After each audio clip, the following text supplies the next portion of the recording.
my movie suggestion for the week is a movie that is now playing at the theater called Opus. So check your local listings and times if you'd like to check out this movie, and also comment below the trailer on my community page and let me know what you think of the movie and if it's a good movie to worth the time and the money. This is going to be an all-around live stream because I've got so many updates. I've done a lot of shorts today for upcoming news stories that I've talked about and new updates. So feel free to go into the YouTube queue and check out my shorts for those who don't have the time to listen to, a winded live stream.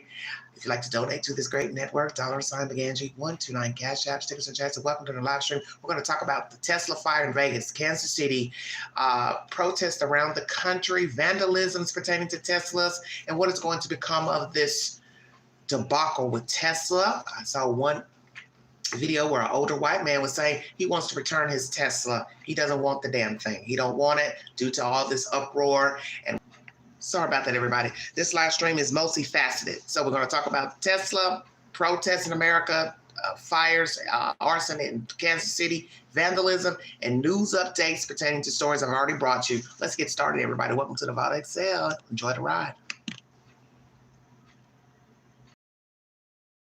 Good morning. I'm Assistant Sheriff Dory Corn at the Las Vegas Metropolitan Police Department. I oversee our Homeland Security and Investigative Services Division. With me today is Special Agent in Charge, Spencer Evans, with the Las Vegas FBI Field Office, and Assistant Chief Jennifer Wyatt with the Clark County Fire Department. Where do you live?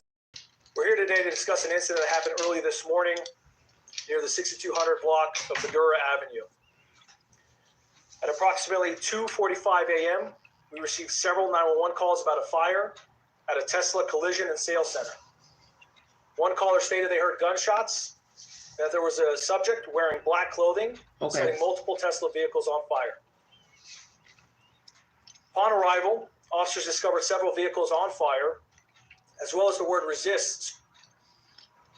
Our partners from the Clark County Fire Department quickly put out the fires, and together with our K-9 and Armor Task Force, which is responsible for hazmat response, we're able to make the scene secure and safe.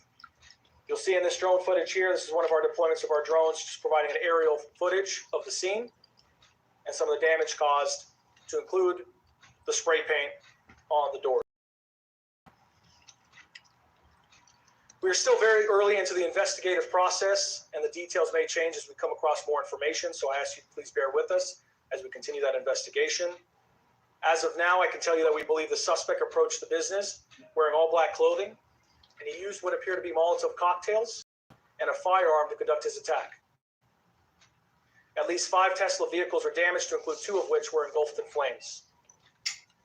As I mentioned earlier, we're still in the process of collecting evidence, but it appears the suspect fired at least 3 rounds into different Tesla vehicles, so we do believe a firearm was used. I'm going to take a brief moment and just show you another video here. You can see that the suspect, it's a little grainy. We're still in the process of collecting additional footage, but you'll see a Tesla vehicle catch fire momentarily. You'll see the suspect pop up right next to the Tesla vehicle. That individual then appears to be reaching into some kind of bag or backpack. That vehicle that's already on fire to another vehicle. The loud bang that you just heard, we believe, was a gunshot that was fired into one of the Tesla vehicles.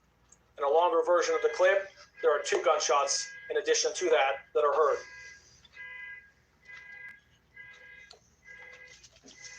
Also, we have recovered at least 1 unignited Molotov cocktail located in Tesla vehicles.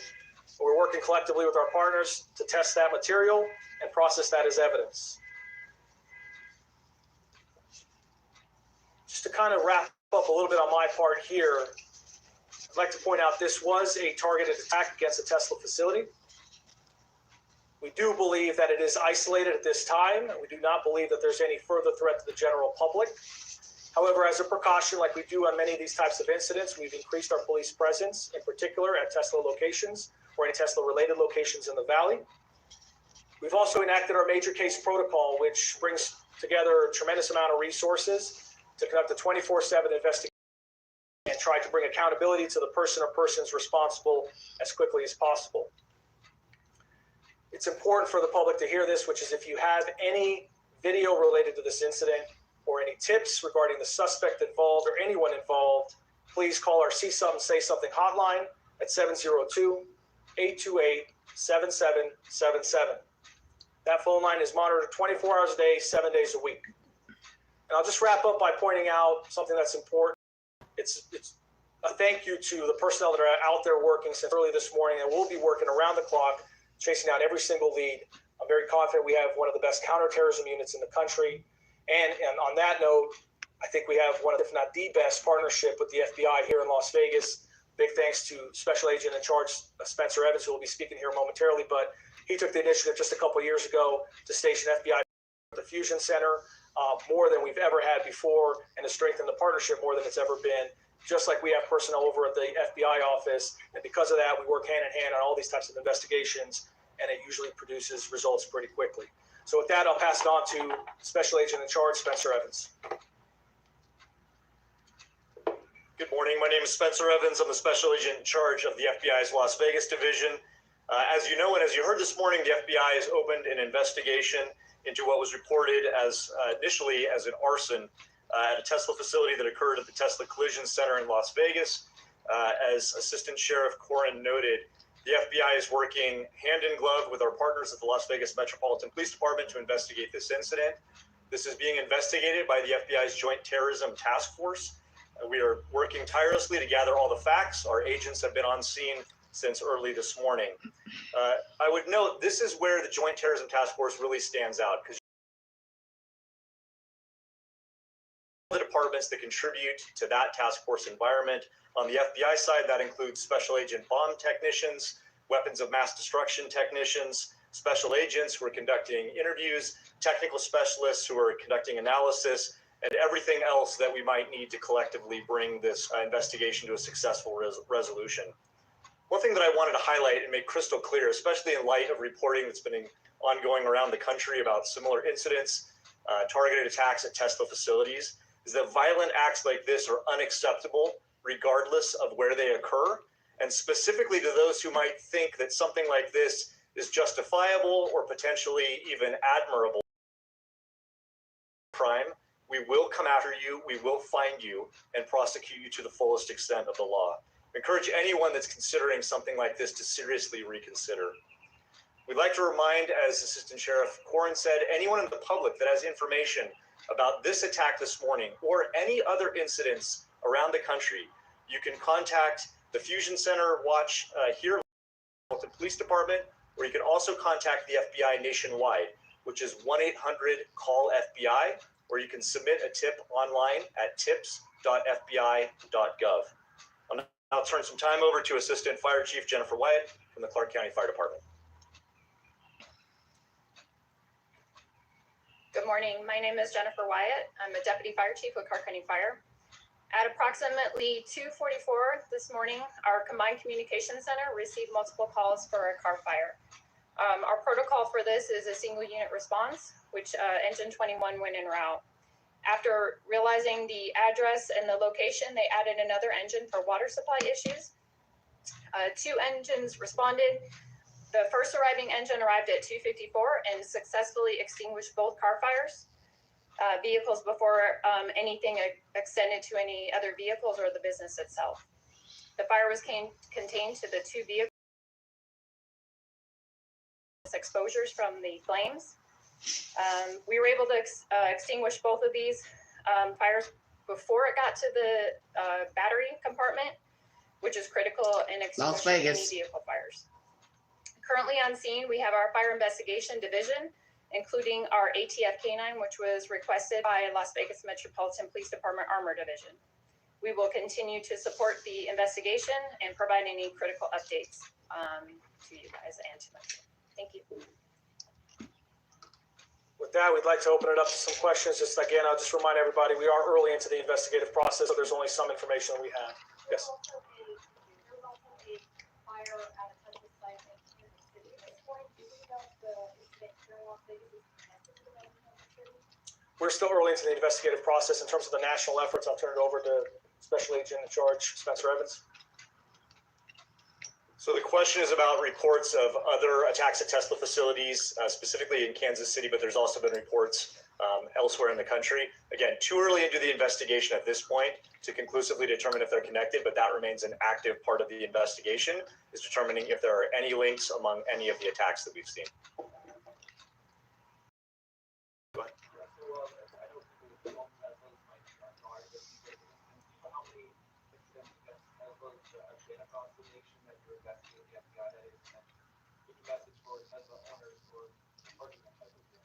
So the question is, the second part first, any messages for Tesla owners? The first part is, am I aware of the number of incidents around the country? So in terms of the number of incidents, I don't have a number off the top of my head for you. I do know there's been reports of attacks in multiple states, ranging for everything from graffiti and vandalism to actual targeted attacks where people are, using firearms, firebombing, a vehicle, arson. It runs the gamut. I guess the message is for people to be vigilant, but we want them to contact law enforcement if anything seems suspicious, and we're committed to collectively work together to mitigate the threat in any way that we can.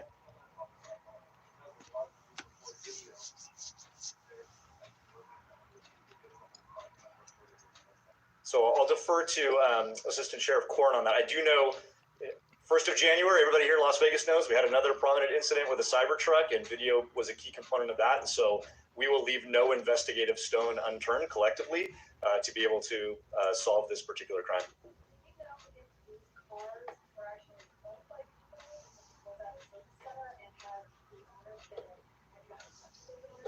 So first, before I get to that question, just to wrap up on the question in terms of the video recovery on different Teslas, we are in the process. Teslas that were in Sentinel mode, that video record is being retrieved, and we are working hand in hand with Tesla company to be able to retrieve that video. We also have a lot of community partners that are providing video, including cell phone footage video, as you saw on some of the examples, as well as from businesses.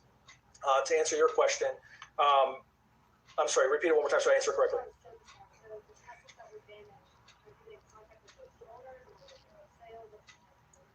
So contact with the owners is part of the process, but it's still too early. This just happened, a few hours ago, early in the morning. We will follow up shortly and figure out who actually owns each vehicle that was damaged and follow up with them personally.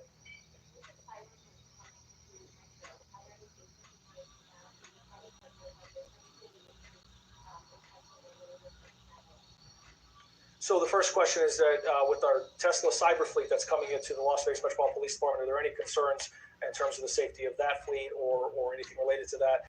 And to answer that question, no, there's not. I mean, we're confident that we have a fantastic police department, a very effective police partnership, and a counterterrorism unit, as I mentioned earlier, between us and the FBI, and a tremendous partnership with our fire partners as well. We definitely do not let criminals or any potential bad actors dictate how we operate and what we do in our community. The advancement of technologies and the opportunity to bring the Tesla Cybertrucks here to our police is going to continue to advance the sheriff's goal, which is to make the Las Vegas Metropolitan Police Department the most technologically advanced police department in the country. So we are moving full force with that, and we should have them out pretty quickly here as well. And I'm sorry, you had a second question? In the Valley right now, we do not have anything notable to report on that.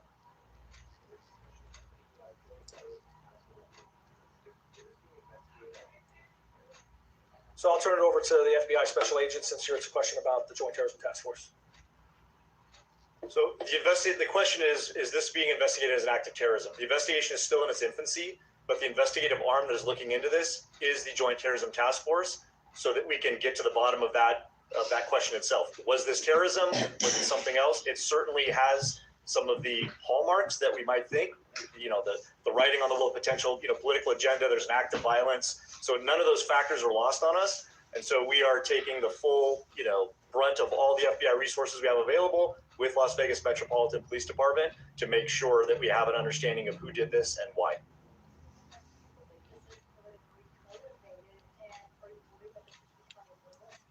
So the question is, do we believe it's politically motivated, and are we worried that it's become?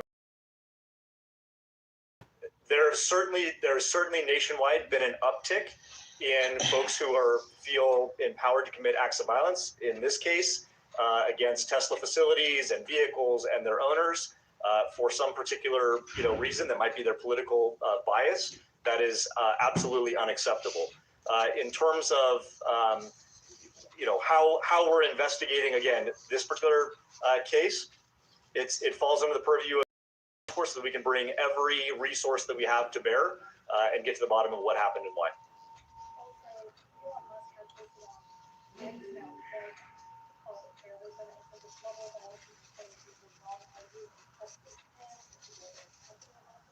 So I'll defer to, again, early in the investigation, can't provide a lot of details in terms of who we're contacting, but we're absolutely in contact with those who are helping provide records and evidence so that we can get to the bottom of what happened. That will include Tesla.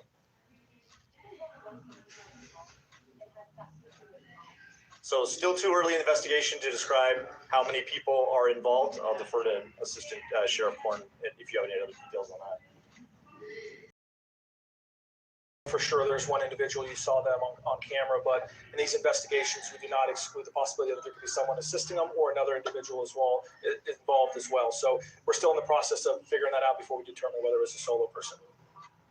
Right now, no. The suspect is outstanding, which is why I'll reiterate that the 2 hotline numbers that we provided, one for the Fusion Center, 702-828-7777. If people have any tips or information, please provide that. And then I will just say that we do have an incredible team working around the clock, so we're very confident that the individual will be caught. We take one more question, then we have to wrap it up and get back to the scene.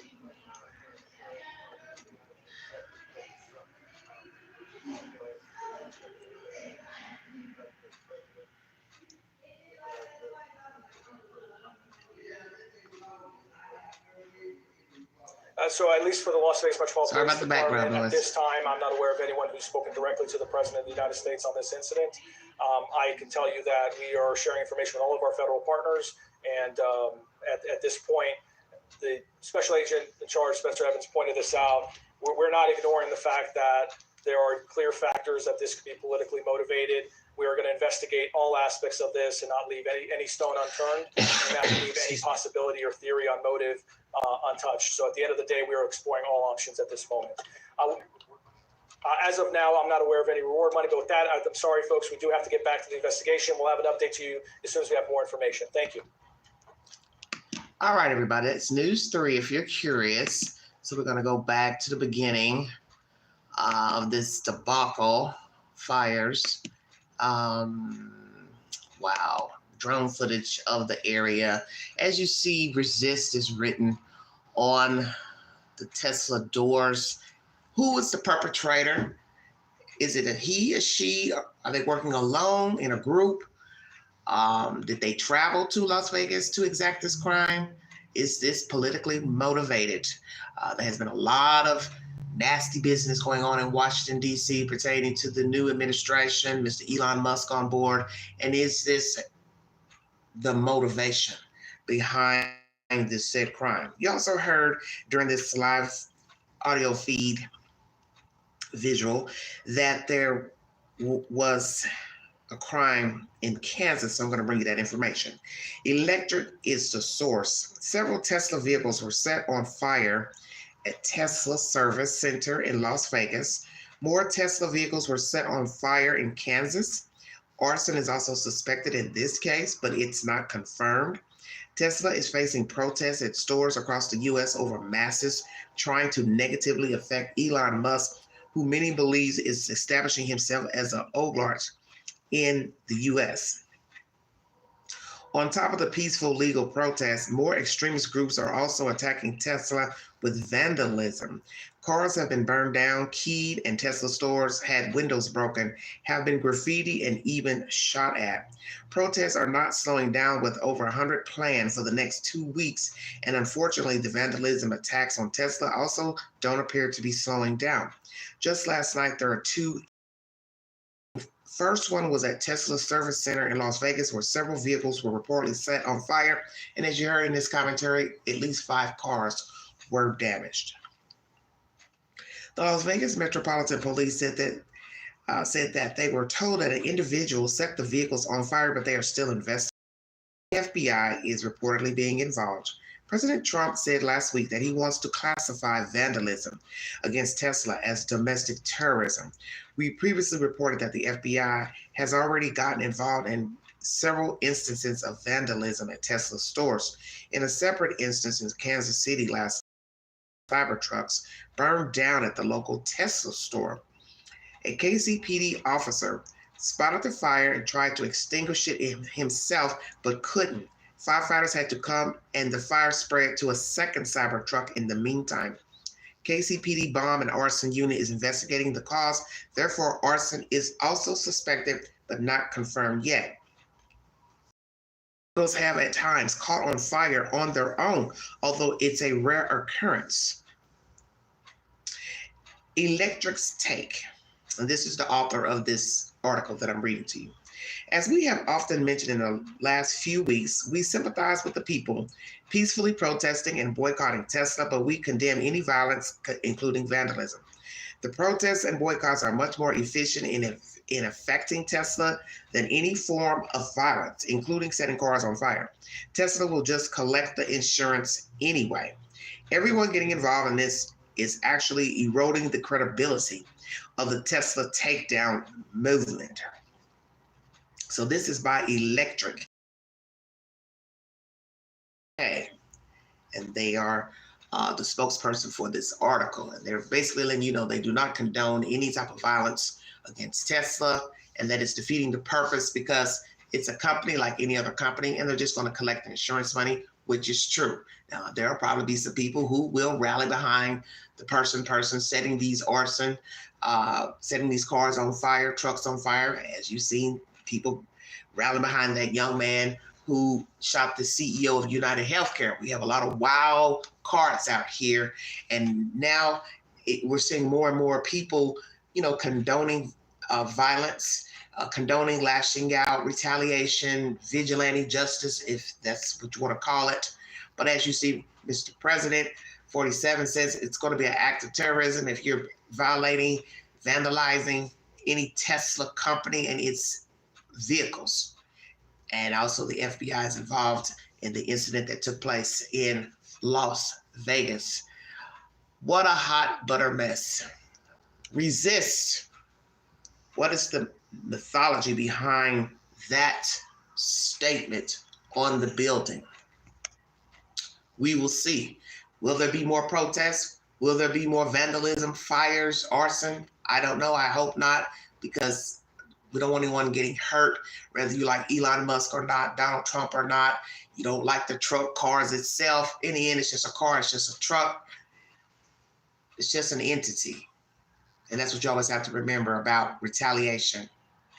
You're burning down structures, buildings, cars, but they're just what they are. Structures, cars. They're not people, persons. And naturally, it would be even worse if they are persons. I'm going to bring you a couple of updates pertaining to breaking news stories that I've covered on this network. Gene Hackman, as most of you know, he and his wife passed away.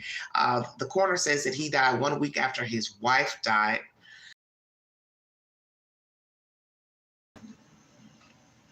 So let me jump right. Yeah, they died in close proximity of one another. So he did not leave his children in his will. Very weird.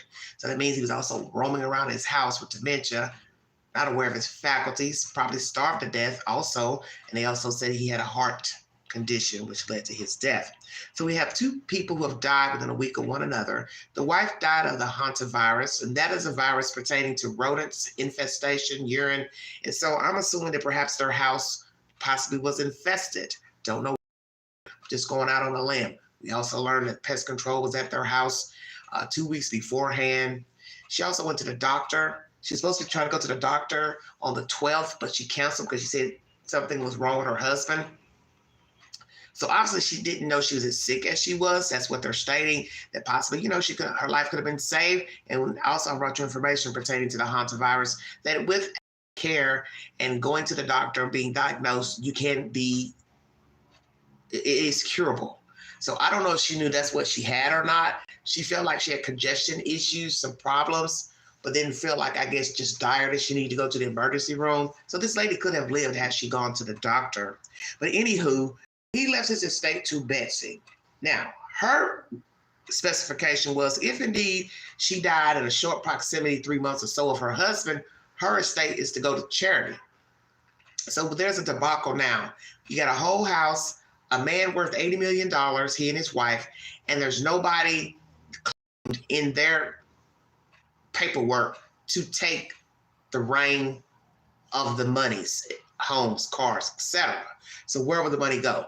I also got information that his son, one of his sons, will be fighting the estate to try to gain the remaining portion of the estate. Also, I believe he has 3 children, so I'm assuming those children, women, whomever, they will want a portion of the estate as well. So how many people are going to fight this estate to try to get the monies and property? Very interesting information. How about your story about a Hispanic male who was reporting on the Super Bowl, and he was found dead inside of a hotel. They believe a Black woman drugged him. She's known for scamming men who came to town in New Orleans. She would steal their goods, their credit cards. She has an extensive criminal record dealing with theft of men, and it has been reported that she has been charged with the murder of this said news reporter. Okay, I'm going to bring you that said information right here. NBC News is the source. Louisiana woman accused of theft, fraud, in connection with the death of Super Bowl reporter near New Orleans last month will also be charged with second-degree murder in the case, authorities said Tuesday. Danette Colbert, 48, was booked on a charge Tuesday morning in the Jefferson Parish Jail.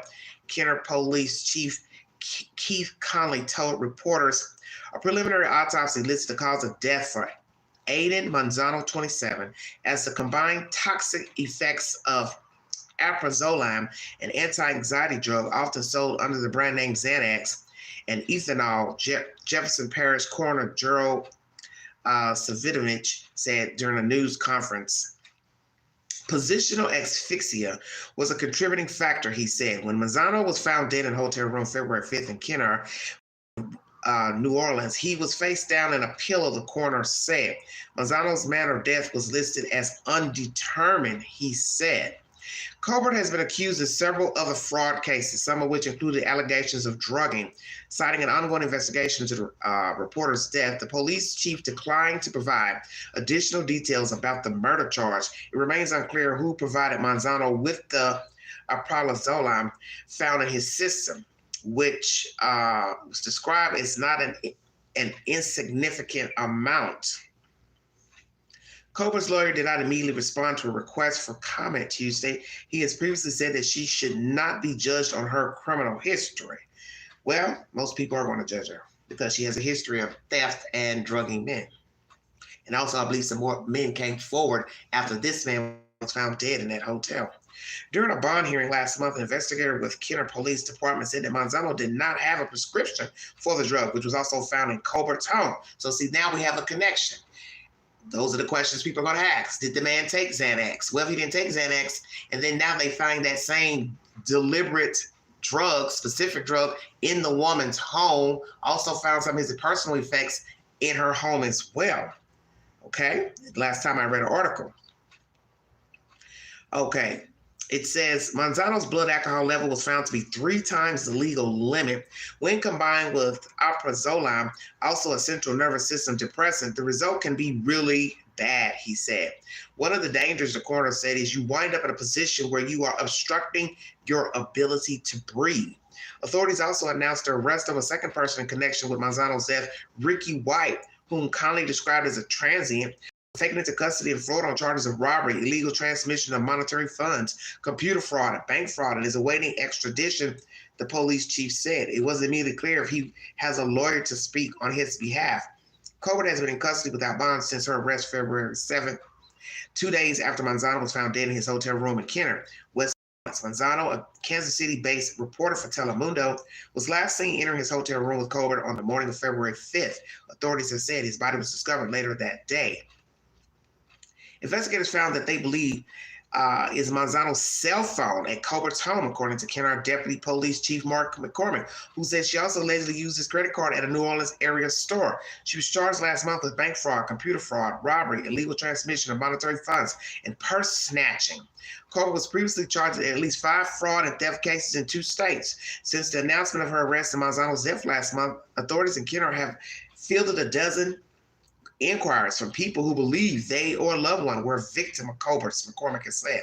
In one case, a man told NBC News he had been having a drink with her at a French Quarter bar where he became disoriented and Colbert shuttled him into a waiting SUV. So that means she obviously had somebody working with her. So who's this transient guy who has been accused of fraud of this dead man's personal effects? This is very weird. This other transient guy, this Mr. White, let me go back up here. White, described as a transient, he was found in Florida, robbery, illegal transmission of monetary funds, computer fraud, bank fraud. Does he know the female defendant? That's what I'm curious about. This is some weird stuff here. Okay. So we have a man who's come forward to say he had a drink with her in the French Quarter, and then she shuttled him to a waiting SUV. So that leads us to believe she had.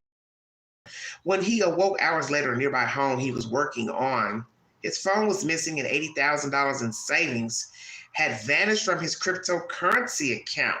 So that means these people know how to work accounts and crypto business. I guess all that Bitcoin stuff. I don't know much about all that.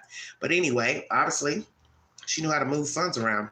Colbert was convicted in that case and given 5 years probation.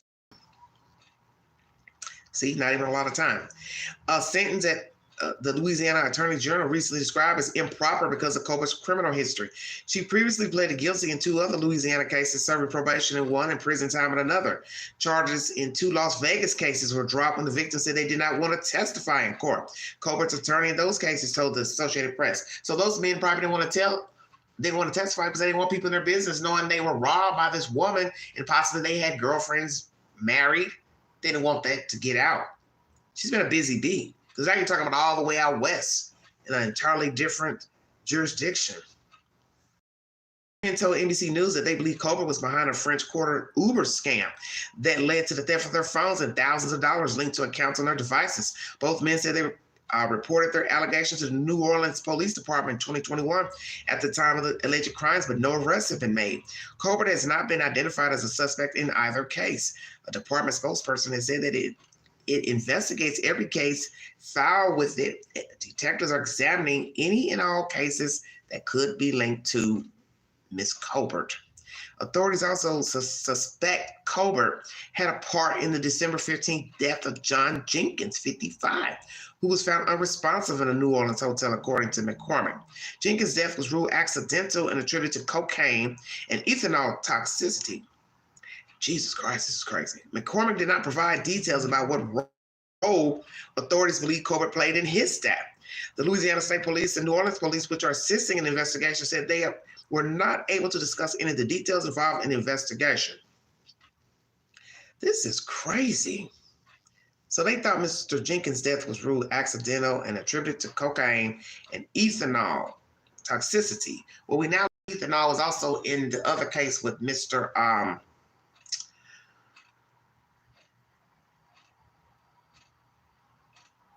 Manzano.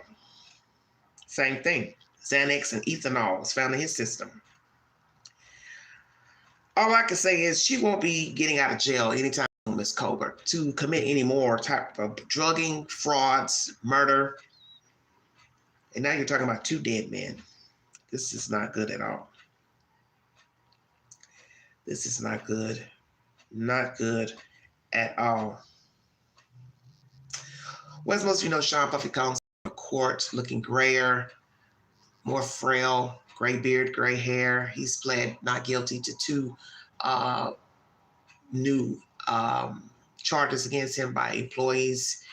And his defense team says that that tape that we saw last spring of him assaulting Cassie Ventura was altered. CNN denies altering the tape, and also the source that gave the tape to CNN, they deny altering the tape. And I feel like this is just more havoc. This defense team is doing whatever they can to try to get Sean Puffy Combs off of these allegations, charges, new charges as well. And the gist of the story is that last year when he came forward to admit his wrongdoing of putting his hands on this lady and admitting he was under substance abuse, never once in that statement did he say, oh yeah, by the way, part of this video is altered. We learned just a few months ago, his defense team says, oh, well, this wasn't a freak off where she was trying to leave the hotel room. Well, we don't know what it was because we weren't there. We don't know who was in the room. We don't know how many parties were in the room. And in the end, I don't care. The lady was trying to leave, and he had no business following her and putting his hands on her, pulling on her, kicking her. He also threw a vase. So who's going to care? And 12 members of a jury, they're not going to care. You don't want that tape admitted in court because it shows Sean is a violent person. A violent person. That's the problem. He's violent. And you don't want that seen by 12 members of a jury. Nobody's crazy. Pontiac mom, Kelly Bryant, she's attended court for a hearing because she violated a court order not to contact her father and her children. As most of you know, she abandoned 3 of her children inside of a condo that was filled with fecal matter and trash. She had a $250 million bond, which was reduced to $50,000 cash only. She has not posted that $50,000 bond, but what she has done is contacted her father to discuss her case and the children. I won't doubt the stupid father allowed the kids to talk to the mother, which he knew was wrong, and I'm assuming someone from the courts instructed him not to allow this woman, his daughter, to contact him or the kids. Well, her phone privileges have been revoked for 1 week, which I think is bullshit, because she also used other inmates to contact her father, and we're talking about at least a total of 18 times since she first initially appeared in court on the said first-degree child abuse charges. She's facing 3 counts, and she also is facing life in prison, Kelly Marie Bryant. So 1 week of her not being able to talk on the phone is bullshit. She don't need to talk to anybody, because if she's called directly herself, then she's used other people to call the father. Obviously, they got note of it. They record phone calls. Somebody had to tote it, or they ear hustled and found out through the recordings. Why should she be able to still use a phone? She doesn't deserve to use a phone. And I also believe the father shouldn't have custody of the children. The children need to be immediately removed out of his care. Now, on top of all of that nonsense, the state wants her parental rights removed permanently. And I agree. They need to be removed. They got too much going on. You just went to court. You can't even follow simple instructions to stay away from this man and stay away from those kids. Don't call, don't bother those people. And the father, like I said, and I said this before when I first brought you all this information about this case, who's going to get the kids to her that knew that she even had kids? So poof, voila, her father gets the kids. Then her boyfriend, he comes out. He's giving an interview. He feels like nobody should be blamed but her. It's not anybody else's responsibility to worry about the kids, check on the kids, ask about the kids. He's a dodo bird too. It's all on her. She's the mother. She's the one that abandoned him. Yeah, already. But the point is, in that interview, sir, you said she was close to her father. So that means he wasn't curious to where the fuck her kids were. He don't see the kids. No pictures, no Christmas, Thanksgiving, birthdays, functions, funerals, nothing. And yet he has access to the damn kids. And you want to sit here and say, oh, well, the blame should only fall on her. Well, we know the blame should fall on her, but the point is, if anybody was close to her and they actually said they cared about the children, how can you go years and not be curious to where her children are? Come on now. 4 fucking years and nobody's curious to where her children are? You don't even ask her, hey, where are your kids? Hey, why you don't bring your kids around? Hey, when am I going to see your kids? Hey, we're having dinner. Hey, we're having a party. Hey, we're having a function. Hey, I don't see you posting your kids on social media. Come on. She was on Facebook with all these pictures decked out in her little lace front wigs made up. And you all are asking her, hey, where are your children? So once again, her phone privileges have been revoked for 1 week. The state wants her parental rights removed. And I also say the father, her biological father, should not have custody of the said kids. He don't deserve to have the children, because it's only a matter of time it's going to be something else crazy pertaining to these kids. All right, everybody, just bringing you the latest updates. The young man who was found in a house in Waterbury, Connecticut, 31, 32 years of age, held hostage by his stepmother, father no longer alive. We learned that 2 of the siblings were there, and a grandmother either lived there or had knowledge of this boy living there and held hostage, stopped going to school, 68 pounds, 5'9" in height. Naturally, stepmother's not as charges, out on bond, and his biological mother has come forward to speak, to say she can't believe this has happened to her son. She lost contact with him. She never knew how to find him. Many of you are wondering, well, why was the father and his stepmother raising him in the first place if he went to live with him as a young child? We also learned that CPS made calls to CPS 20 times from kindergarten to 4th grade, which is ridiculous. A principal has come out to speak pertaining to the child, and he knew something wasn't right. We learned the child was eating out of the garbage can, stealing other kids' lunches. This is a lot. This family.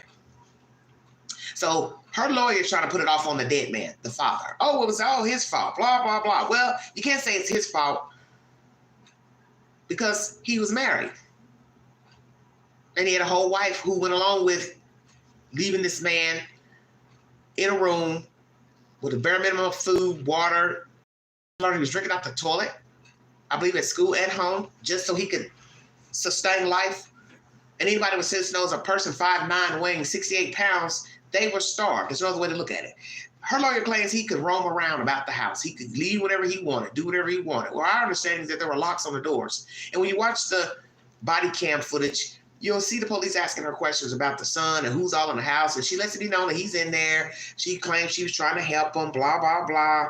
But the point is, once they saw him, they realized there was something wrong. Once they saw the state of the house, locks on his door, they knew better. They also said 2 other rooms were barely used, had minimum furniture.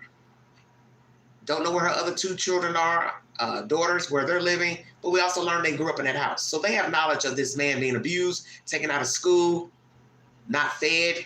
And I think as well, whoever lived in this house, mother, father, sister, cousin, auntie, grandmama, everybody needs to go down. That's how I look at it. Also, a friend has come out to speak to say that they had been looking for him for years. Feel free to check that out on my community page. Also, the parents of the missing Sudishka Kanaki, education, a college student, they have decided to speak. That's also on my community page. And once again, Kelly Bryant, Pontiac, Michigan, phone privileges denied because she violated a court order not to contact her father and the said children. Now, my other update is pertaining to a pastor in Memphis, well-known, well-respected, a pillar in the community. He was murdered outside of a bar. Okay? The gist of this story is that a mystery to what happened. Samantha Marion, black lady, mother of 4, don't have a criminal history allegedly. Her lawyers claim self-defense. Okay? It's also supposed to be on tape. Her shooting this man outside this bar. You're entitled to believe what you want pertaining to this case, but there's a lot of he said, she said of what happened. Allegedly, there was an altercation, verbal altercation inside of the bar that spilled outside. The ladies went outside. He allegedly took off and left, but then he saw them and then he doubled back. So see, that was his fault. One, you're arguing with some women in a bar over God knows what. They said none of the women knew him. She didn't know him, the suspect. So what are you all arguing about, number one? Main topic, sir, why are you even in a bar and you're a pastor? That's bizarre.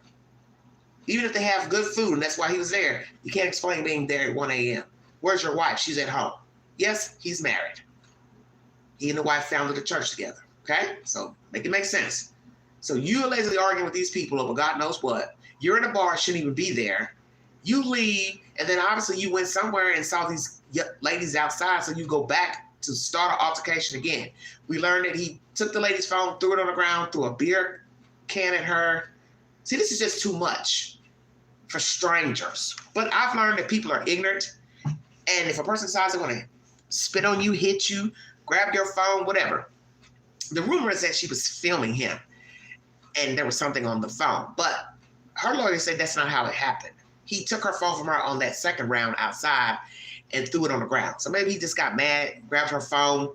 But allegedly, they're saying she was trying to film him being rude and obnoxious to her. Not that there was anything salacious on her phone of him. I don't know what to believe.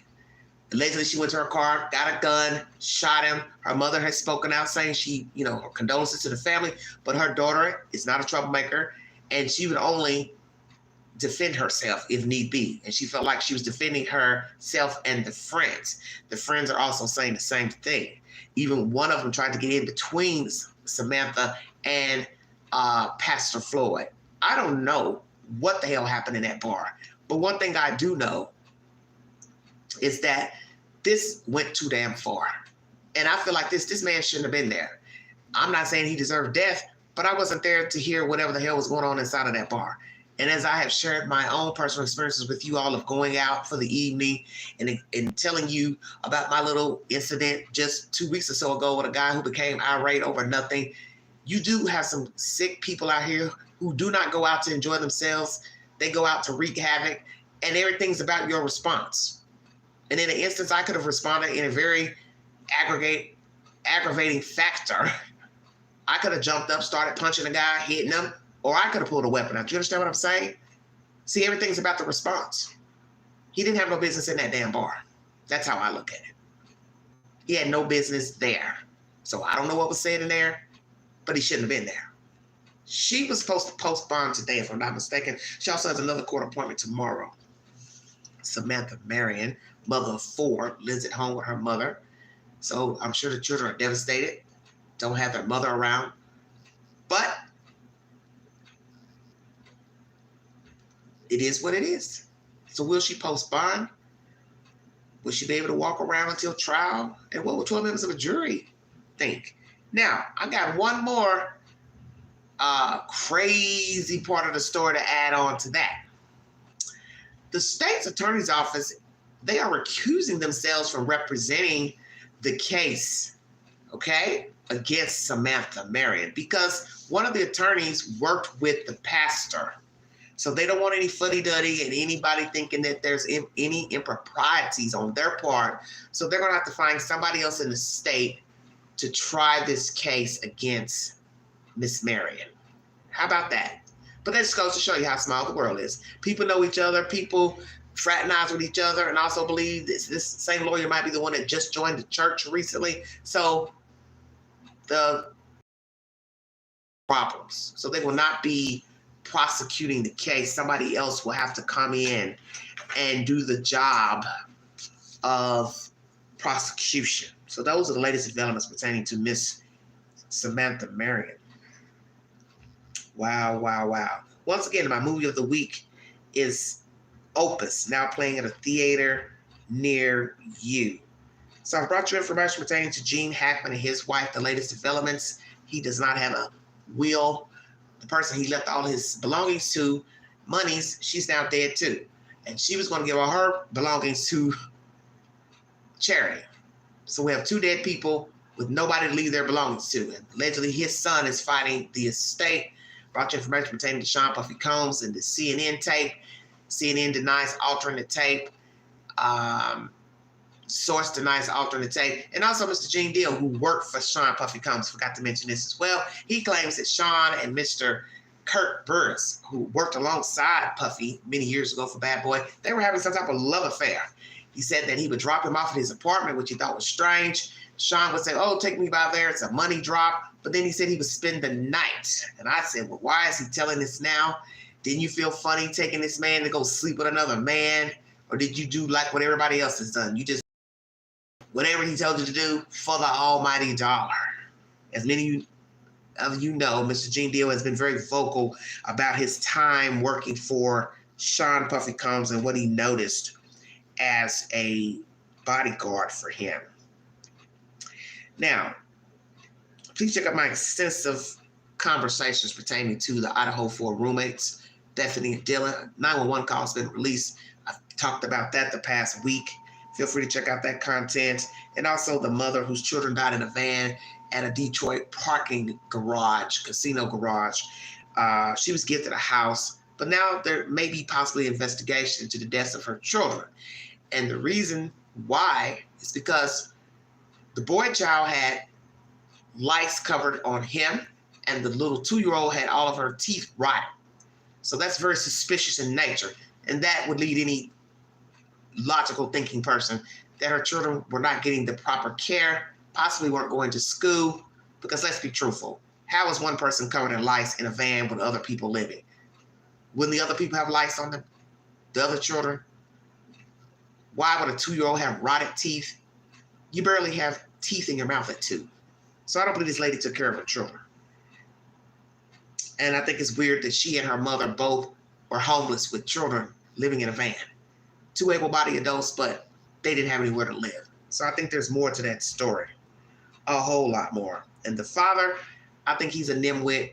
The father of the children, he didn't seem to care too much once the story broke.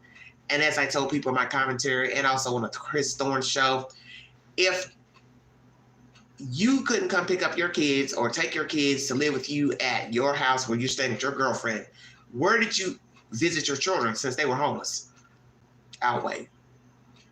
So that's why I keep telling everybody, and I have said there's more to that story. Did he ever video chat with his children? Did she tell him she was homeless? Did he notice she was homeless for months? How long was she out? How long was she homeless, she and her mother and the kids? Why were they homeless? And did this man ever see his children? And if he saw them, where did he see them? Because if they were homeless for months, and he said, oh yeah, I saw my kids, he'd have to have known that they were homeless. So for him to tell the news he didn't know, I think he's lying. Or he wasn't really around to care what they were doing. Perhaps he was a deadbeat father. So then you got to ask that question. Did he pay her child support? Give her monies? How was she living to pay people to stay with them? Hotel fare? See, lots of questions, no answers. When was the last time that father saw his kids? That's what I'd like to know. And also pertaining to Kelly Bryant, the mother who abandoned her kids in that condo that was filled with fecal matter and trash. She also is facing fraud charges. $29,000 in state payments. So was she getting child support for her children? Welfare? Where did the money go? Lots and lots of questions. As I said, check out my library. I have a lot of shorts that I have just uploaded today pertaining to Gene Hackman and his wife, Samantha Marion, Kelly Bryant, the young man who was held hostage in Connecticut. I've done some videos on him. Mr. Gene Deal, who's the bodyguard for Sean Puffy Combs.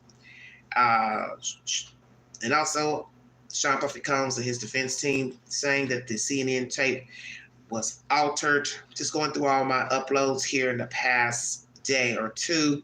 Feel free to check out all that said content. Once again, this is about a dealership center in Vegas where Teslas were set afire and it spread. 5 cars were damaged, and also an event took place also in Kansas City and several places in the United States.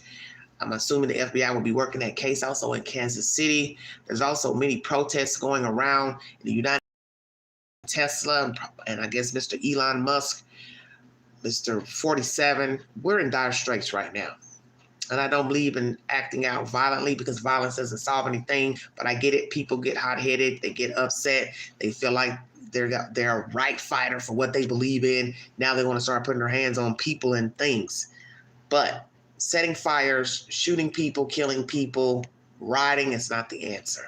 There's no need in destroying property because you don't like somebody. You don't agree with somebody's thought process or their political agenda. It's just not the right thing to do. It is the wrong thing to do. But that's the latest, everybody, I have pertaining to breaking news, stories I've covered here recently. And feel free to check all of that information out. I'm behind on 2 videos that I wanted to share with you all, but I might come back on a little later because it's still early and share a crazy America story with you all to show you how crazy people are in this damn country. So after I do a little dinner, I'll come back on and I'll do another live pertaining to some subject matters that I meant to upload yesterday. Like, share, subscribe, drop your comments below this video. Check out my shorts. Follow me on the Newsbreak app. And if you'd like to donate to this great network, $Angie129 Cash App. I would say prayers, but I don't know. Who am I praying for? Because there's so much going on right now. I'm just glad no one was hurt in Vegas and no one was hurt in Kansas City. And as someone said, the electric, the article I read to you, Tesla has money and they have insurance. So setting the cars on fire isn't going to solve anything. They're just going to get the insurance money for the cars. That's it. And as I told you all earlier in this video, one man was talking about wanting to get rid of his Tesla because of this nonsense with Elon Musk in the White House and him throwing his weight around, and Mr. 47 allowed him. He's like, I don't want that truck. I don't want it. No parts of it. And I'm assuming it's because of all the things going on, the firings and all these executive orders. And I'm assuming that's what that resist is about. There on the door, someone is angry about the political climate at the moment here, stateside and abroad. Don't really know because I don't know who wrote that on the door. Don't know who the suspect is. I don't know if the suspect has other parties involved, but it's a hot mess. And I'm sure they'll find the person, because the one thing I have learned as of late, there are cameras everywhere and they're going to follow your trail. Whether you were by foot, bicycle, car, you thought you changed out your clothes and changed into something else, there's cameras everywhere. There's cameras on light posts. They have tag readers now. Interstates have cameras. It's kind of hard to get away. Some people are lucky, and then some are not. And I won't doubt they'll find this person. They had to leave the scene some type of way. And depending on where this place is located and how many businesses are nearby and them having, CCTV footage, they'll probably find the person. It won't take long. They won't take long. That's all I got today for you all for this moment. But once again, Opus is my movie suggestion of the week. It's playing at a theater near you. Check it out. And I'll be back a little later with live number 2. Thank you for your time. You have been listening to the Vault XL. Thank you.